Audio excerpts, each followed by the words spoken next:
En 1929, en Chicago, la gente comenzó a morir misteriosamente dentro de sus hogares. Fueron necesarias 15 muertes para que las autoridades se dieran cuenta de que lo que estaba matando a la gente eran sus refrigeradores. Porque en aquel entonces, los refrigeradores ya no eran solo cajas de hielo, sino que dependían de un químico que circulaba por detrás para mantener el frío. Y el mejor químico para este trabajo era el cloruro de metilo, un gas tóxico y prácticamente inodoro. Así que si por alguna razón el refrigerador tenía una fuga, podía matarte sin previo aviso. Otros refrigeradores usaban gases inflamables, y una fuga combinada con una chispa de la estufa, y tu casa de repente ardía en llamas. Una empresa intentó resolver este problema, pero en el proceso crearon accidentalmente una sustancia que parecía mágica. Muy pronto, esta se encontraba en una amplia gama de productos, que fueron tan populares que terminaron en casi todos los hogares estadounidenses. Pero lo que la gente no sabía era el alto precio que cobraban estos productos. Las sustancias utilizadas para fabricarlos se estaban liberando en el medio ambiente, envenenando poco a poco a todos en el planeta, incluyéndome a mí. Tienes niveles altos de una sustancia que no conoces. Me sorprende. ¿De dónde salió esto? Casi todas las criaturas vivientes, desde osos polares hasta aves y peces, una contaminación masiva a nivel mundial por químicos completamente sintéticos que se pueden rastrear hasta solo un par de empresas. Este video trata sobre uno de los mayores encubrimientos químicos de la historia. Por razones legales, quiero señalar que esta investigación se basa en documentos disponibles al público, grabaciones y opiniones de terceros. Todas las fuentes tienen un enlace en la descripción. La historia comenzó con un intento de salvar vidas. En 1936, una empresa de productos químicos llamada DuPont se propuso encontrar una alternativa más segura a los gases utilizados en los refrigeradores, una que no fuera ni tóxica ni inflamable. El científico principal del proyecto era un químico de 27 años llamado Roy J. Plunkett. Estaba experimentando con un gas llamado tetrafluoretileno, o TFE, que se compone de un par de carbonos de enlace doble, cada uno unido a 2 átomos de flúor. Una mañana, mientras Plunkett preparaba una prueba, su asistente tomó un cilindro lleno de TFE y giró la válvula. Pero no salió nada. Plunkett pensó que el gas debía haberse escapado, pero el cilindro aún pesaba casi lo mismo que uno lleno. Entonces tomó una sierra y cortó el cilindro por la mitad. Se sorprendió al ver que el interior estaba lleno de un polvo blanco y resbaladizo. ¿Qué le había pasado al gas? El razonamiento del químico fue que debido a la alta presión del cilindro, uno de los enlaces dobles entre los carbonos del TFE debió haberse roto, y ahora cada uno de esos 2 átomos de carbono tenía un sitio de enlace libre. Así que tal vez uno de ellos se unió a un carbono de otra molécula de TFE, rompiendo su enlace, y luego esa molécula hizo lo mismo y el proceso se repitió una y otra vez hasta que todo el TFE quedó atrapado en estas largas cadenas. El gas se había polimerizado en politetrafluoretileno, formando este polvo resbaladizo. Plunkett quería deshacerse de él porque arruinó su experimento. Pero antes de tirarlo, decidió hacer algunas pruebas con él. Le vertió agua encima, pero el agua lo repelió. Intentó con ácido y de nuevo no pasó nada. Luego probó con la base más fuerte que tenía, pero tampoco logró disolverlo. Plunkett probó con todos los solventes del laboratorio, pero el polvo permaneció intacto. No se disolvía, corroía, ni reaccionaba con nada. Parecía ser indestructible. La razón de que fuera indestructible era precisamente este enlace, el enlace carbono-flúor. Y es que de todos los elementos, el flúor es el más codicioso, el átomo más hambriento de electrones. A su capa exterior le falta solo un electrón para estar completa, lo que lo haría perfectamente estable. Así que el flúor de verdad quiere ese electrón. Como es tan pequeño en comparación con la mayoría de los otros elementos, los protones en su núcleo pueden acercarse a los electrones de otros átomos, y debido a su carga positiva, los atraen con mucha fuerza. Así que, cerca de un átomo de carbono, el flúor se aferra a uno de los electrones del carbono para completar su capa externa, y esto mantiene a los 2 átomos unidos. Pero el flúor no se detiene ahí. Sigue tirando de los electrones del carbono, acercándolos más a él, lo que hace que el flúor tenga una ligera carga negativa y el carbono una ligera carga positiva. Así que ahora hay una atracción electrostática que hace que este enlace sea aún más fuerte. Ahora bien, en realidad los electrones se comportan más como nubes difusas que como los puntos que orbitan en esta animación, pero el principio es el mismo. En términos de energía, en realidad este es el enlace simple más fuerte que puede formar un carbono, así que si otros átomos o moléculas se acercan, básicamente los ignoran. Y el polvo mágico de Plunkett estaba completamente cubierto de enlaces carbono-flúor, así que casi no reaccionaba con nada. Ok, entonces tenía esta cosa increíblemente inerte. ¿En serio quería deshacerse de ella? En realidad no sabía qué hacer con eso, porque ¿qué haces con un material que no reacciona con nada? Pero afortunadamente su empleador DuPont estaba trabajando con el ejército de los Estados Unidos en el proyecto Manhattan. Estaban refinando uranio y plutonio, y por supuesto hay una referencia a la Segunda Guerra Mundial en un video de Veritasium. Obviamente tenía que haber una. Para obtener el combustible para las bombas nucleares, el uranio enriquecido, primero había que convertir el uranio en un gas, hexafluoruro de uranio. Era un químico desagradable que corroía todo. Así que todas las juntas, sellos y metros de tuberías en la planta Oak Ridge tenían que reemplazarse constantemente, lo que ralentizaba la producción. Pero entonces DuPont dijo, oigan, tenemos este químico aparentemente indestructible, no reacciona con nada, no se corroe, así que quizás podamos intentar usarlo contra el hexafluoruro de uranio. Tomaron un montón de este polvo, lo comprimieron a alta presión para crear básicamente unas pastillas. Ahora tenían un sólido de este material con el que podían producir juntas y cilindros que se podían insertar en las tuberías y hacer un revestimiento dentro de ellas. Y ¡boom! Funcionaba como por arte de magia. El hexafluoruro de uranio no podía vencer a este material mágico. Como lo expresó Gordon Fee, el gerente de la fábrica de armas nucleares, hasta donde yo sé, nunca se consideró un sustituto. El material funcionaba tan bien que el ejército quería usarlo para todo. Se instalaron las mismas juntas y sellos en tanques de combustible y motores de aviones para protegerlas del aceite y el agua. Y las fábricas de armas ya no tenían problemas con el ácido nítrico corrosivo que requerían para elaborar explosivos. DuPont también le vio potencial, así que registraron el material en 1944. No lo registraron con el nombre de politetrafluoroetileno porque, sinceramente, ese nombre es horrible. Así que tomaron TE de tetra, FL de fluoro, y también tenían otros materiales milagro, como el rayón y el nylon. Tomaron ON de la terminación de esos nombres y ¡boom! Teflón. Sí, ok. Buen nombre. Por orden del ejército, DuPont aumentó la producción de teflón en su planta de prueba en Arlington, Nueva Jersey, destinando todo su suministro al gobierno. Pero DuPont tuvo dificultades para producir suficiente teflón para satisfacer la demanda militar. Como lo expresaron sus científicos en Arlington, las principales ventajas del politetrafluoretileno, la resistencia a los solventes y su alta estabilidad térmica, eran obstáculos desde el punto de vista de la facilidad de fabricación. En realidad el teflón solo se podía moldear en sólidos, como juntas, sellos, tuberías, pero no se podía poner en agua para hacer un aerosol, pues no se disuelve en agua. De hecho, no conocían nada que disolviera el teflón. Pero en ese momento tenían un problema mayor. Para polimerizar el TFE en teflón, se puede añadir un átomo o molécula reactiva que secuestre el primer enlace doble de carbono y comience la reacción. A esto se le llama iniciador, y el enlace que forma con la primera molécula de TFE libera una pequeña cantidad de energía. Luego también se libera un poco de energía cuando la siguiente molécula de TFE se une a la cadena y la siguiente, y si el proceso no se controla, la reacción se calienta mucho rápidamente. Y si supera los 200 grados Celsius, el TFE se descompone rápidamente en carbono y tetrafluorometano, lo que libera aún más energía de golpe. Esto provocó una explosión masiva en la planta de Arlington en 1944 que mató a 2 trabajadores. Se necesita una forma de disipar el calor, sacar el calor de la reacción, de manera que no se quede y luego se expanda generando esa fuerza explosiva. Sí, y una de las maneras de lograr eso era hacer que la reacción ocurriera en el agua, porque el agua puede absorber una gran cantidad de energía antes de calentarse. Pero si inyectas TFE en un cilindro de agua, el gas no se disuelve. Incluso a alta presión, la mayor parte del TFE simplemente se queda en la superficie, así que si añades un iniciador, la polimerización se activa en un lugar y aún puede causar una explosión. Lo que se necesita es una forma de dispersar primero el TFE por toda el agua. Y para lograr eso, DuPont necesitaba ayuda. En 1951 le compraron un ácido especial a 3M, la empresa que hizo la cinta Scotch.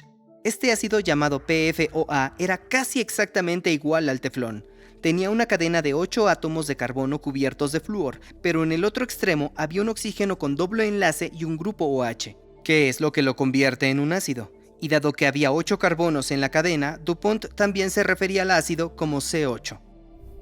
El extremo del C8, al igual que el teflón, era hidrofóbico, pero el grupo ácido de la cabeza adoraba el agua, era hidrofílico. Así que cuando se añade C8 al agua, las moléculas se reorganizan de manera que las cabezas tocan el agua, pero las colas, similares al teflón, no. Forman pequeñas burbujas por toda el agua que prácticamente están secas por dentro. Y si inyectas TFE y revuelves la mezcla, el gas hidrofóbico termina en el centro de estas burbujas de C8. Y esas burbujas se dispersan por todas partes de manera uniforme en el agua. ¿Sabes a qué me recuerda esto? Al jabón. Sí. El gran combinador que permite que, por ejemplo, el aceite y el agua se mezclen. Y ahora, si agregas moléculas iniciadoras, también van a entrar en esas burbujas e inician la reacción de polimerización de TFE a teflón. Pero ahora, como está ocurriendo en todas estas burbujas, el calor se disipa uniformemente a través del agua y nada explota. Y como el teflón ahora está suspendido en una solución, puedes rociarlo sobre superficies como un recubrimiento. Esto no se adhiere a nada. ¿Cómo haces para que se adhiera a las juntas? O sea, en realidad, ¿cómo se usa? Sí, qué buena pregunta. El truco es que la superficie debe ser muy rugosa, así que lo que se hace es usar un chorro de arena para crear marcas e imperfecciones a este nivel nanoscópico. Ahora, si aplicas un recubrimiento, lo que sucede es que cuando lo calientas, el agua se evapora. El C8 también se evapora, pero el teflón, en lugar de evaporarse, simplemente se ablanda. Así que aunque no hay una interacción química aquí, está adherido mecánicamente a la superficie. Así lograron que se adhiriera.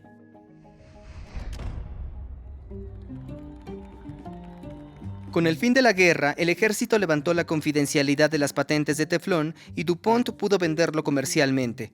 Y de repente, gente de todo el mundo empezó a recubrir objetos comunes con teflón en un intento de crear un producto que cambiara el mundo. Un día de 1954, un ingeniero francés, Marc Grégoire, intentó poner teflón en su equipo de pesca para evitar que se enredara. Pero su esposa lo vio haciéndolo, y su reacción fue decirle: eso es una tontería enorme, nadie va a usar eso. Deberías hacer algo que la gente vaya a usar. ¿Qué tal si lo pones en una sartén antiadherente?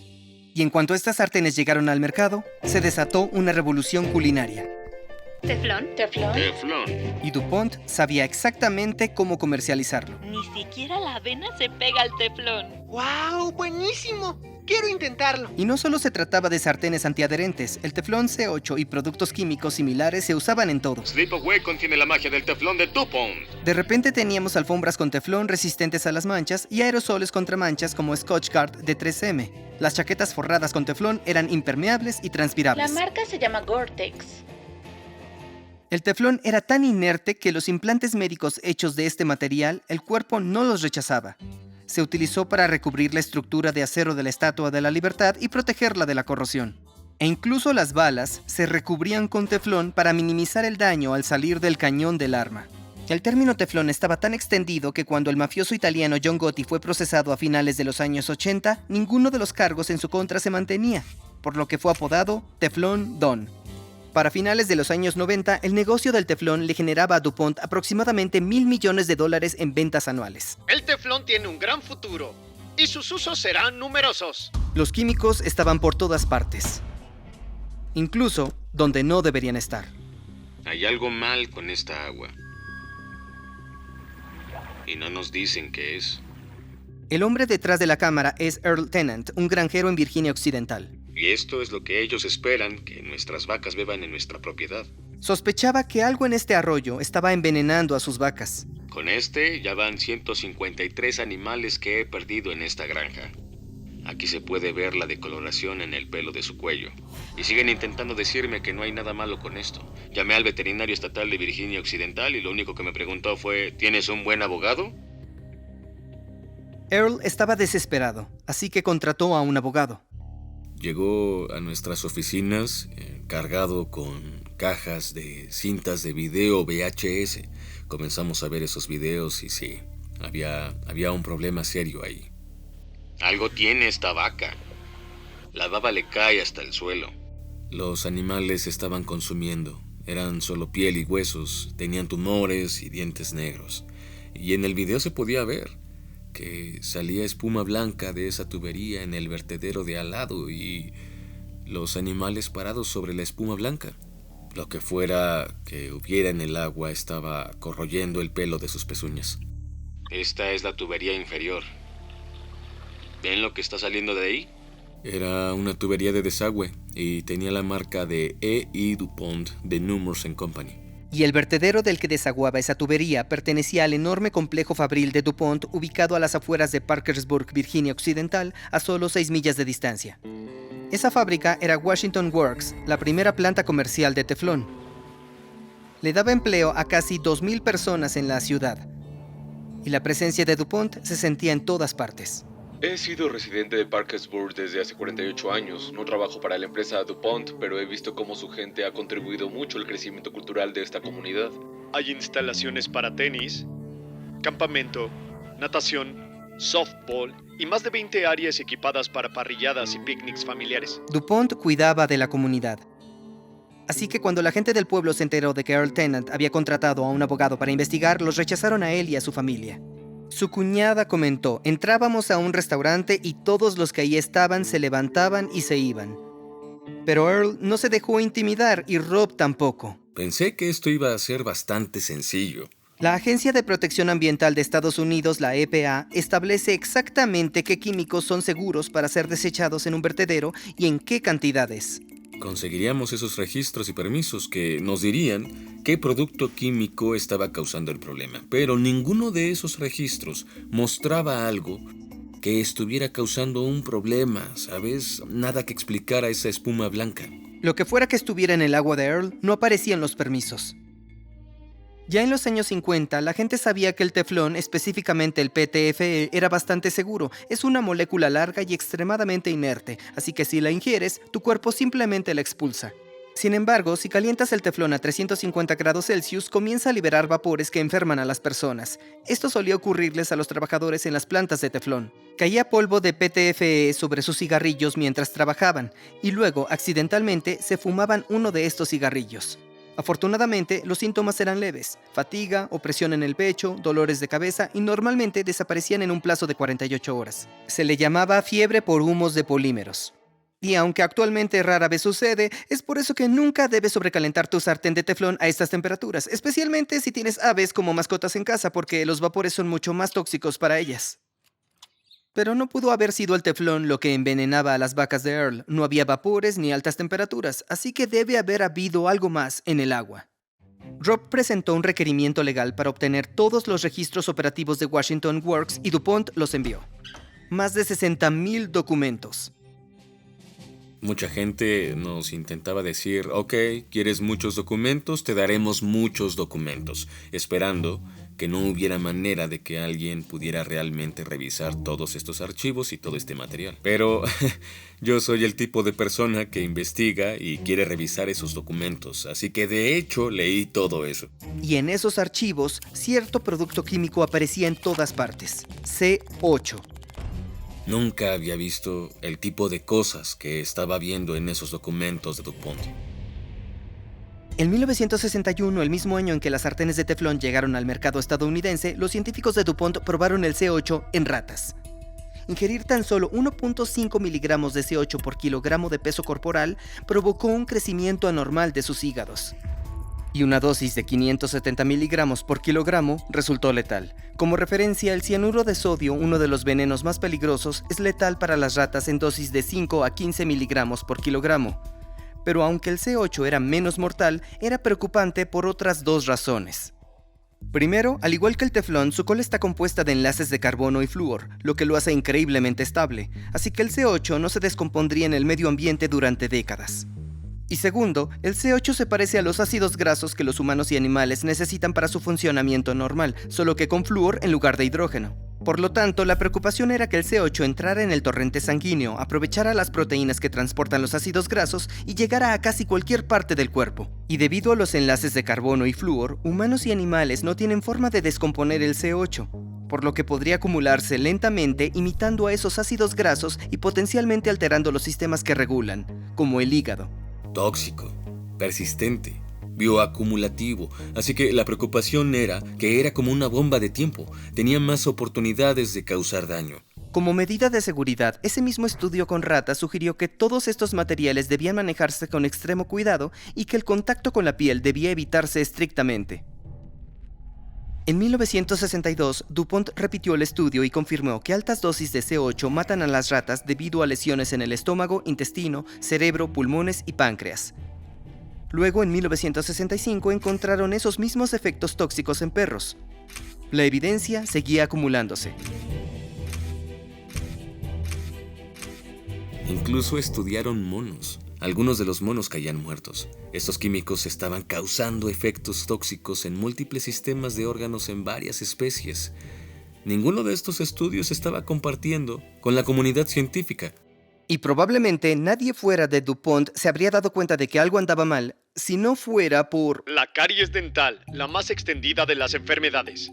En la década de los 50, la caries dental era un problema nacional, así que Estados Unidos comenzó a añadir fluoruros inorgánicos como el fluoruro de sodio al suministro público de agua.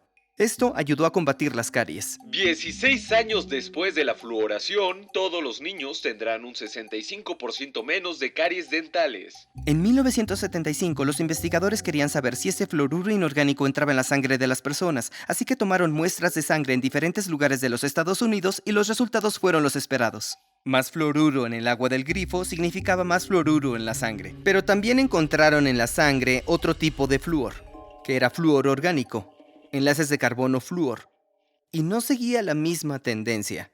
Estos investigadores se preguntaban de dónde venía esto porque no es una sustancia que ocurra de manera natural. Investigaron y descubrieron que 3M estaba fabricando estos fluoruros orgánicos, cosas como el PFOA. Entonces, en 1975 se acercaron a 3M y les preguntaron, oigan, encontramos esta sustancia en la sangre de la población general de Estados Unidos. ¿Podría ser de ustedes? Y 3M alegó ignorarlo. Pero solo 3 meses después, 3M comparó el espectro de flúor orgánico del estudio con sus propios productos químicos y coincidieron. Sus productos químicos estaban entrando en la sangre de la gente en todo Estados Unidos, pero no informaron a los investigadores. 3M y DuPont estaban preocupados, así que revisaron la sangre de sus propios trabajadores. Descubrieron que ellos también estaban contaminados con CO8 en niveles 1000 veces más altos que los del estudio. Y cuando DuPont revisó sus expedientes médicos, muchos de estos trabajadores mostraban signos de enfermedad hepática. Mientras tanto, DuPont vertía casi 10 toneladas de CO8 en el río Ohio cada año y acumulaban miles de toneladas más como fango de CO8 que se filtraba del vertedero junto a la granja de Earl. Todo mientras mostraban comerciales como estos. Y el agua que con el tiempo fluye hacia el río se recoge en 5 puntos y se analiza para asegurarnos de no contaminar el Ohio. Y a principios de los años 80 se realizó el primer estudio de cáncer en ratas y confirmó que el PFOA no solo podría estar vinculado, causa tumores testiculares. Eso encendió la alerta dentro de la empresa porque la preocupación es claro. Lo estamos liberando en el aire, lo estamos vertiendo en el agua, está en el teflón. DuPont recolectó muestras alrededor de Washington Works y el CO8 no solo estaba en el río, sino también en el suministro público de agua. En 1984, los funcionarios de DuPont se reunieron para evaluar si el CO8 debería reemplazarse por un químico más seguro, pero concluyeron que actualmente ninguna de las opciones desarrolladas es económicamente atractiva desde el punto de vista de la industria de polvos finos. Así que el CO8 se mantuvo y DuPont simplemente estableció una dosis segura para el agua potable. Los científicos de DuPont fueron las primeras personas en el mundo en determinar cuál sería un nivel seguro para los humanos. Calcularon algo así como 0.6 partes en 1000 millones, que redondearon a 1.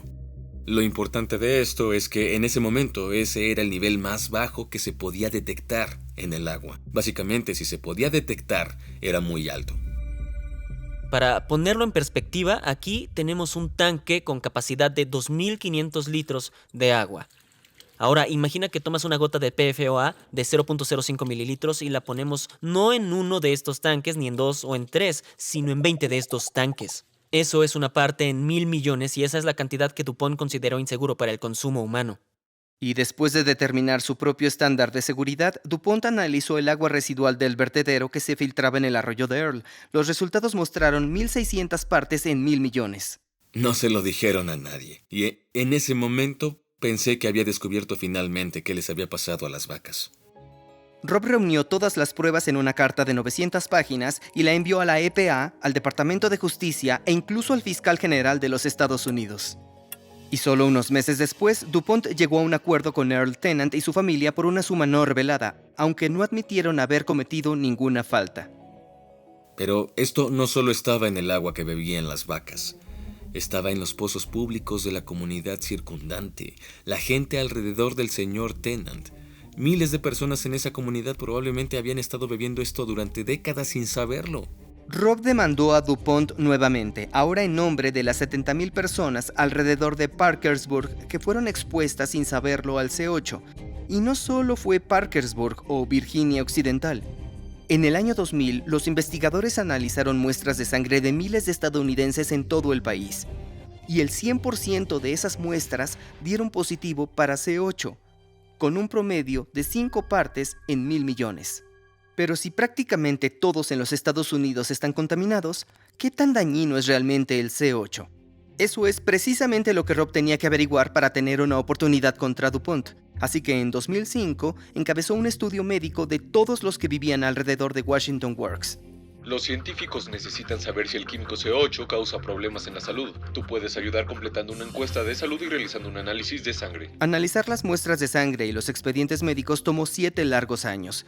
Y muchos residentes de Parkersburg fallecieron antes de que se llegara a un veredicto, incluyendo a Earl y su esposa Sandra.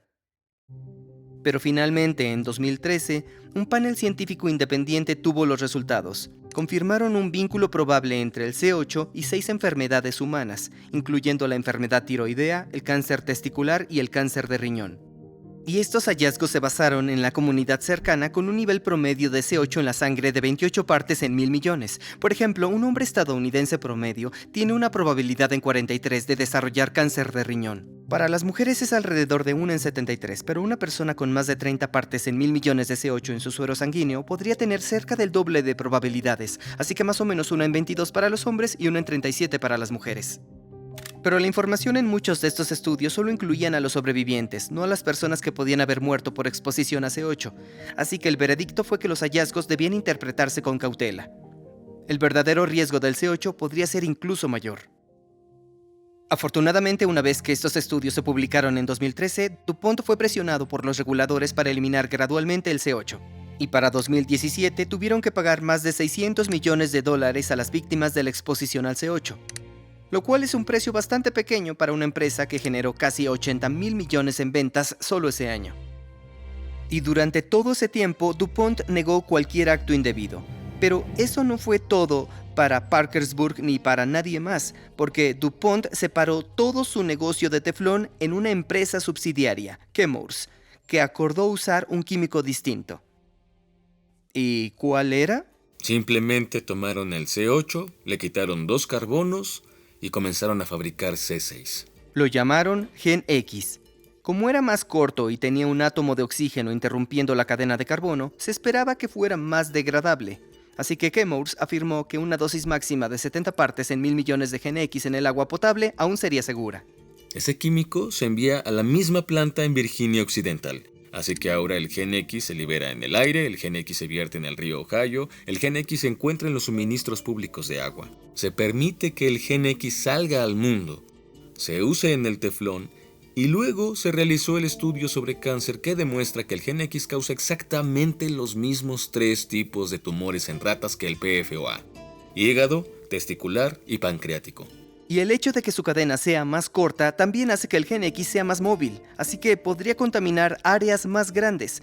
La verdad es que no sabemos lo suficiente al respecto, y ese es precisamente el problema. Nos tomó décadas llegar al punto de finalmente abordar el C8, y ellos solo lo modificaron un poco, cambiaron el nombre químico. Toda la ciencia y toda la preocupación es sobre el C8.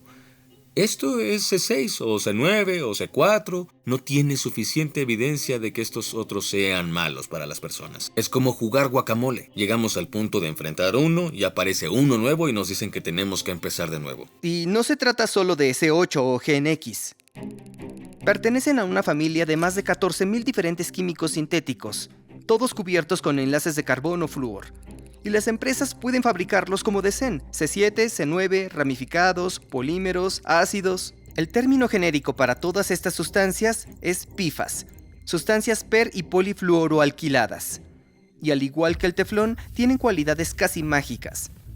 Repelen líquidos, por lo que los PFAS se utilizan para hacer ropa impermeable. También son resistentes a la grasa, por eso cosas como envolturas de comida rápida y bolsas de palomitas de maíz para microondas se recubren con PFAS para evitar manchas. Labiales y rímel a prueba de agua, productos de higiene e incluso lentes de contacto contienen PFAS. Incluso la pantalla que estás viendo probablemente tiene un recubrimiento antimanchas de PFAS. El problema es que los mismos enlaces carbono-flúor que hacen que los PFAS sean tan estables y útiles en productos de consumo, también los hacen increíblemente persistentes en el medio ambiente. Por eso tal vez conozcas a los PFAS con otro nombre: químicos eternos. Se han encontrado en todas partes, desde ciudades bulliciosas hasta zonas naturales vírgenes. Todos los continentes, incluyendo la Antártida, están cubiertos de PFAS. Casi todas las criaturas vivientes, desde osos polares hasta aves y peces, están encontrando esto en todas partes. Hay una contaminación masiva a nivel mundial, pero por químicos completamente sintéticos que se pueden rastrear hasta solo un par de compañías. Ok, ahora quiero averiguar cuántos de estos químicos se encuentran en mi sangre. Aquí tengo una pequeña prueba.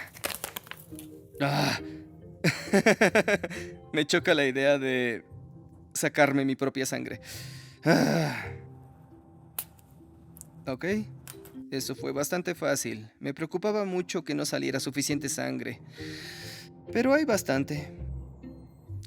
Y la pregunta es: ¿cuánto de estos químicos peligrosos hay en mi sangre? ¿Alguna vez alguien ha salido sin absolutamente nada de PFAS? Realizo pruebas de sangre para detectar PFAS desde 2007 y nunca he visto un resultado negativo. ¿En serio? Escuché que el 98% de la población tiene PFAS en su sangre y yo estoy buscando ese 2% que no tiene, pero todavía no los encuentro.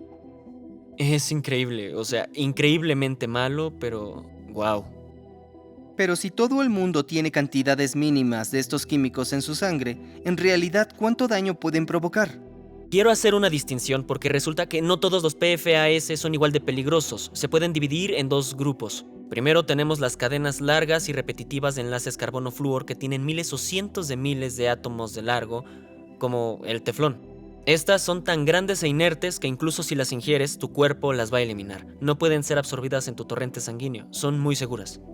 Se les llama fluoropolímeros debido a las largas cadenas repetitivas de enlaces carbono-flúor. Pero el tema es que para fabricar estos fluoropolímeros como el teflón necesitas usar coadyuvantes de elaboración como el PFOA o GenX, y estos son realmente malos. Estas moléculas tienen entre 5 y 10 carbonos de largo, lo suficientemente pequeñas como para entrar en el torrente sanguíneo.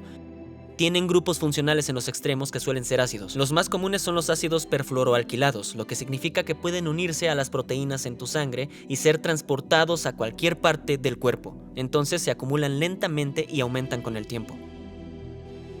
Hay más de 2 grupos de PFAS e incluso diferentes definiciones de lo que realmente son los PFAS, pero la mayor parte de lo que sabemos se refiere realmente a solo un puñado de químicos de este grupo, a estos ácidos perfluoroalquilados.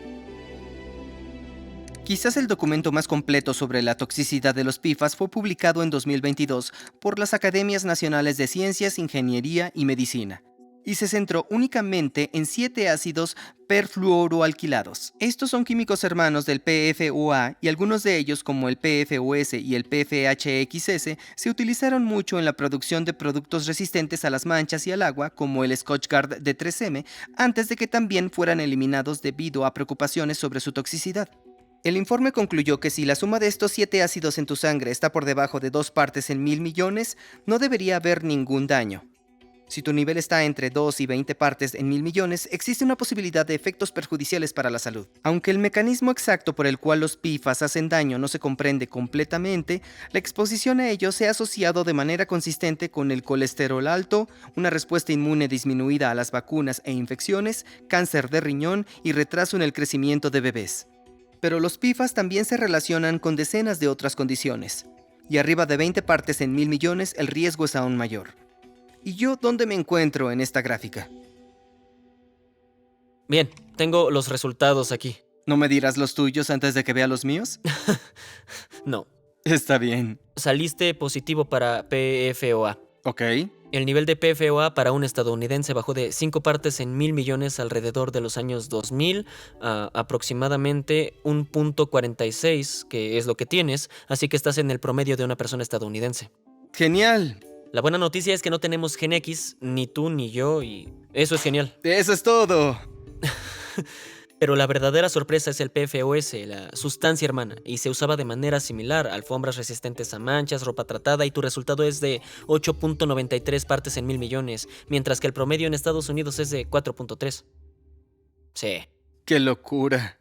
Sí, es una locura porque prácticamente lo descontinuaron en 2002. No son los resultados que esperaba. Honestamente esperaba resultados aburridos como estás en la media del grupo o un poco por debajo.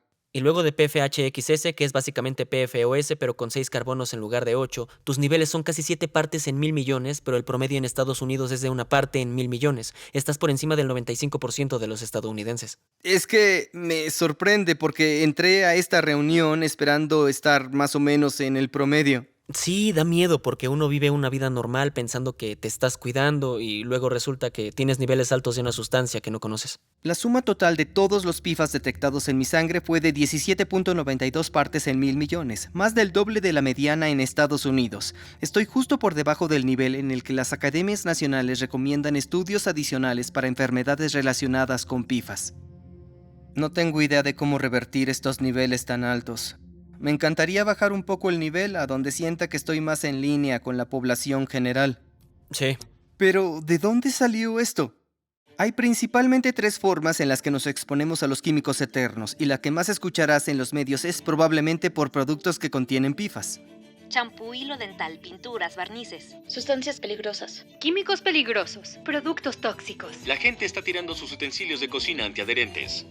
Mi esposa tiró todas nuestras sartenes antiadherentes hace más de un año y desde entonces usamos acero inoxidable. Ella es muy buena para que no se pegue. Yo no tanto, pero ¿las sartenes son realmente el problema?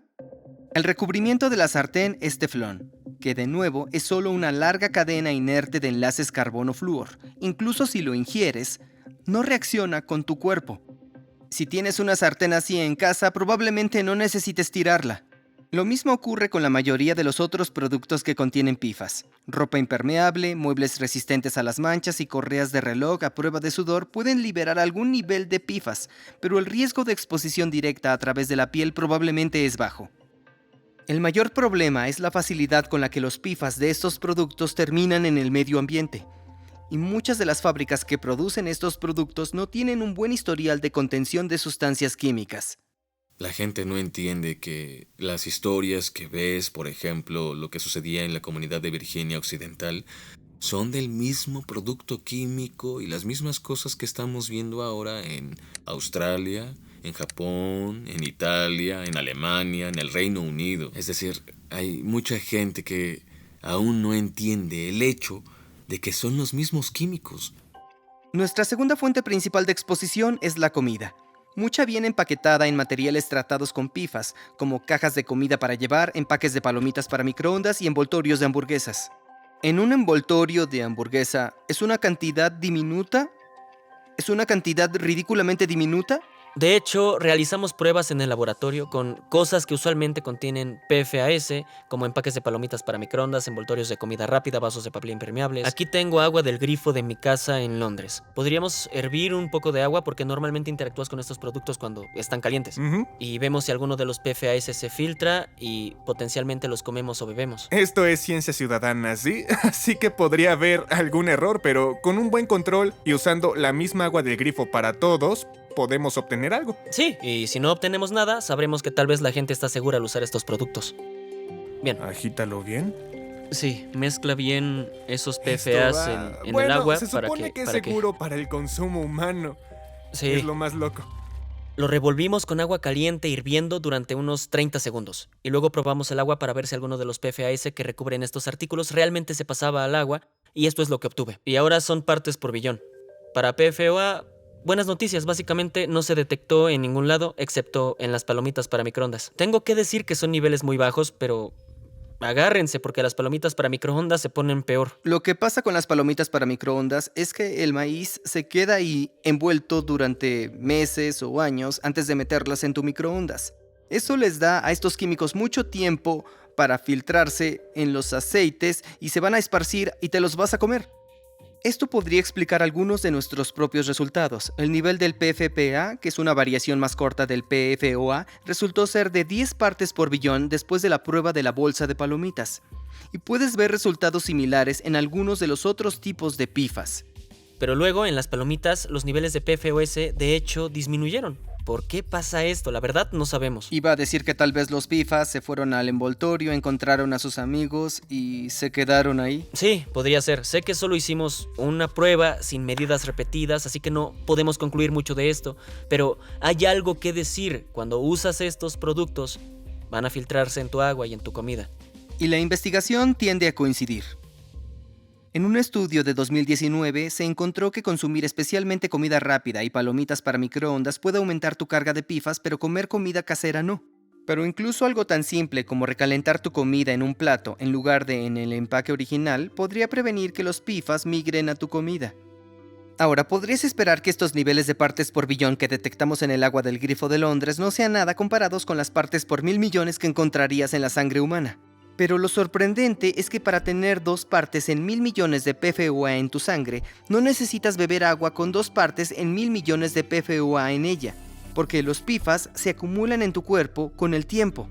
Entonces, incluso el agua con solo 4 partes por billón de PFOA combinada con otras fuentes de exposición puede ser suficiente para mantener niveles así de altos en tu sangre. Y es por eso que, además de la comida, el agua es tu mayor fuente de exposición. Esto es particularmente cierto si vives cerca de una fábrica de PFAS, donde el agua local a menudo está fuertemente contaminada. Pero lo mismo ocurre en áreas cercanas a bases militares o aeropuertos. Verás, agregar químicos como PFOA o PFOS al agua reduce su tensión superficial, haciendo que el agua se vuelva más resbaladiza. Y estos químicos también tienden a formar espuma, por lo que son un excelente ingrediente en las espumas contra incendios. Se esparcen rápidamente y la espuma le impide el acceso al oxígeno de manera muy eficaz. Y dado que las bases militares y los aeropuertos realizan frecuentes simulacros de incendio con estas espumas, terminan filtrándose en el suelo y las aguas subterráneas circundantes. Pero eso no es todo, no para ahí. Actualmente hemos alcanzado niveles de saturación planetaria de PFAS, lo que significa que cuando ves una nube como esa y llueve, llueven niveles inseguros de al menos 4 tipos de PFAS. Resulta que todo nuestro ciclo del agua está contaminado con PFAS. Así que incluso cuando llueve en la meseta tibetana, esa lluvia contiene PFAS. Para verificar los niveles de agua en tu área, puedes usar estos mapas que muestran la contaminación por PFAS en Estados Unidos, Europa y Australia. ¿Y qué tal Los Ángeles? Encino. Ahí es donde pasé como 7 de los últimos 10 años. Crescenta Valley. ¿Todos son altos? Sí. En Santa Clarita algunos niveles de PFHXS son una locura. Así que tal vez tu agua venga de Santa Clarita. ¡Guau! Hay una calculadora que puede darte un estimado de lo que hay en tu suero sanguíneo. Si quieres, lo que podemos intentar ahora es meter esto en la calculadora a ver si sale algo cercano a lo que tienes. Sí. PFHXS, un valor típico para un adulto es de 1 parte en 1000 millones y el agua de Santa Clarita tiene alrededor de 37 partes por billón. ¿Puedes ver luego de 10 años? Luego de unos 10 años de exposición tendrías 6.85 partes en 1000 millones de tu sangre. Y puedo decirte que tú tienes 6.84. Eso lo explicaría. No puedo asegurar de dónde venía mi agua potable.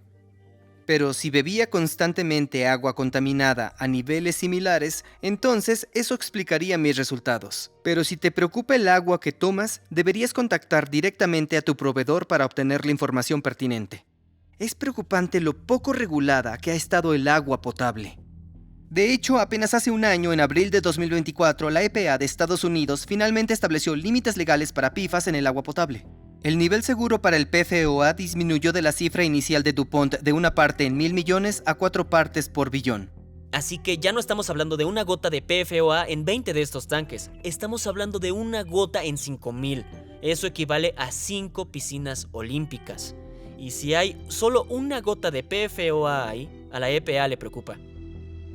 También se estableció el mismo límite de 4 partes por billón para el PFOS, la sustancia hermana, y el gen X se redujo de las 70.000 partes por billón inicialmente propuestas por Chemours a solo 10.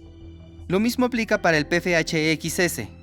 Como referencia, el límite de la EPA para plomo en el agua es de 10.000 partes por billón, y para cianuro, 200.000. Eso te da una idea bastante clara de cuán preocupada está la comunidad científica. Y justo cuando conseguimos límites de la EPA, llegó una nueva administración en los Estados Unidos que podría estar revirtiendo prohibiciones de PFAS. No siempre puedes depender de los reguladores y aparentemente no puedes depender de que las empresas que fabrican estas cosas se deshagan de ellas de manera segura. Entonces, ¿qué puedes hacer? Si tu agua está contaminada, podrías considerar obtener un filtro certificado para PFAS. Los filtros de ósmosis inversa, carbón activado granular e intercambio iónico son capaces de eliminar los PFAS del agua potable. Pero la responsabilidad de filtrar el agua potable no debería recaer en el individuo.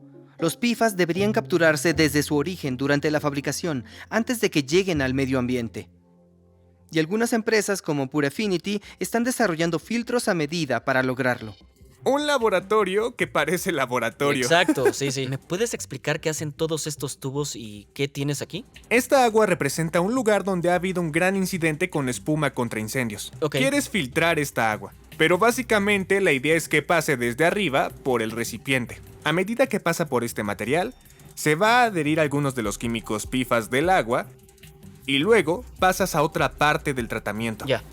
Y a una tercera. Me parece que si los PFAS son tan bioacumulativos y realmente persistentes y estables, no reaccionan con otras cosas. Entonces, ¿cómo los haces reaccionar con algo en este lugar? Básicamente aprovechando esta larga cola orgánica y la cabeza polar. Y así puedes tener algunas interacciones electroestáticas con la cabeza polar y luego puedes tener algunas interacciones hidrofílicas e hidrofóbicas con la cola. Y al combinar estos 3 mecanismos de unión, aumentas enormemente la probabilidad de unir PFAS, aunque siga siendo difícil. Ya. ¿Los niveles disminuyen al 100% aquí o ves una disminución gradual de PFAS? ¡Qué buena pregunta! Ok. De entrada baja un 100% después de esto. Ah, entonces, ¿problema resuelto? ¿O? Problema resuelto por el momento. Ok. Lo que vemos ahora es que va a durar alrededor de 40.000 volúmenes de este recipiente. Así que un recipiente de 10 litros básicamente proporcionaría todo el tratamiento PFAS para un hogar. ¿En un año? En un año. ¿Quieres que esto esté primero en las fábricas para que nunca llegue al agua? Sí. Estamos hablando con los fabricantes de fluoroquímicos y realmente están tratando de avanzar en lugar de solo esperar las regulaciones. El riesgo real de los PFAS en cada persona es distinto. Depende de muchos factores, como la contaminación de tu agua, tu estilo de vida, lo que comes. Pero, ¿cuánto deberías preocuparte realmente por ello? Si tengo 17 o 18 partes en 1.000 millones, ¿equivale a tomar una cerveza cada noche o salir al sol de Australia sin protector solar? A mí me gustaría hacer esta jerarquía de riesgos. Y en términos de reducción de riesgos, lo primero en la lista es dejar de fumar, hacer ejercicio, consumir alimentos integrales saludables y asegurarse de dormir entre 7 y 9 horas. Luego hay niveles medios de intervención, visitar a tu médico de cabecera, controlar tus niveles de colesterol y después, en el nivel más bajo, probablemente se encuentran los PFAS. Tomar medidas preventivas sobre la exposición a PFAS actualmente es nuestra única opción, ya que no existen tratamientos médicos aprobados disponibles. Sin embargo, si comparas la contaminación por PFAS entre sexos, los niveles en hombres son consistentemente más altos, al menos hasta alrededor de los 50 años, cuando generalmente comienza la menopausia. Esto se debe en parte a que la menstruación, el parto y la lactancia son formas en las que los PFAS pueden salir del cuerpo. Los PFAS pueden pasar a través de la placenta y llegar al feto durante el embarazo. Y luego el bebé también puede estar expuesto a través de la leche materna. Es algo que las personas embarazadas deben cuidar extremadamente porque los niños pequeños son increíblemente susceptibles. Beben más agua, están creciendo, están cerca de superficies como alfombras tratadas. No todos tienen que cambiar su estilo de vida debido a los PFAS, pero si estás en un grupo de alto riesgo por un embarazo o porque vives o trabajas en un área contaminada con PFAS, quizás sí debas considerarlo. Los bomberos tienen niveles especialmente altos de PFAS porque su equipo y las espumas están impregnados con ellos. Sorprendentemente, en un estudio de 2022 se encontró que si los bomberos donaban sangre o plasma con suficiente frecuencia, reducirían sus niveles de PFAS hasta en un 30% en un año. Y es un poco irónico que nuestro sistema de salud esté volviendo a la sangría. ¿Qué opinas de la idea de donar sangre como una forma de reducir los PFAS en el cuerpo? Nunca había oído hablar de eso como estrategia, es interesante. Bueno, definitivamente recomiendo que las personas donen sangre con más frecuencia, no por la exposición de PFAS, sino porque necesitamos sangre desesperadamente.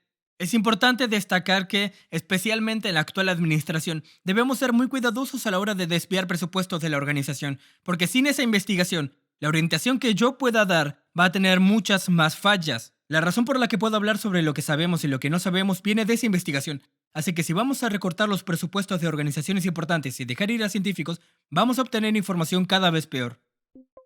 Todavía faltan unos buenos años para lograr un tratamiento médico adecuado y mejores regulaciones sobre los PFAS, porque esto es extremadamente difícil. Hay cosas en las que los PFAS deberían estar prohibidos, como en productos de higiene, cosméticos y empaques de alimentos. Y algunos países ya lo están haciendo.